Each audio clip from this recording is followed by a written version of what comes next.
नमस्कार मित्रांनो, तुम्हा सर्वांचं आपल्या यूट्यूब चॅनलमध्ये खूप खूप स्वागत आहे।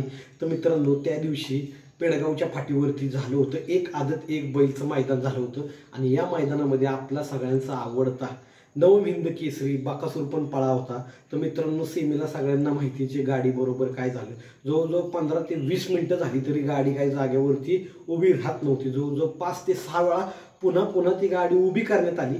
फायनली सगळ्यांना माहिती आहे काय झालं की गाडी बाहेर गेली आणि बकासूर हा सेमीमध्ये बसला नाही, गाडी काय बसली नाही। तर भरपूर जणांची निराशा झाली, सगळ्यांनाच वाईट वाटलंय। तर मित्रांनो, आपला जो बकासूर आहे सगळ्यांचा आवडता आपला पण आहे, तर तो आता पुढच्या कुठल्या मैदानात येणार? तर मित्रांनो, आता येत्या 8 तारखेला 8 सप्टेंबर 2024 या तारखेला 2 मैदान आहेत। तर त्या 2 मैदानांमधील अंगापूरचं जे मैदान आहे या मैदानावरती आपला सगळ्यांचा आवडता नवम हिंद केसरी बकासूर मित्रांनो येणार आहे आणि बकासूरचा पायरा पण मोठा आहे। अंगापूरचं मैदान आता गाजवण्यासाठी पुन्हा एकदा कमबॅक बकासूर करणार आहे। तर येत्या 8 तारखेला अंगापूरच्या मैदानावरती बकासूर येणार आहे, आम्ही येणार आहे, तुम्ही पण या मित्रांनो। धन्यवाद।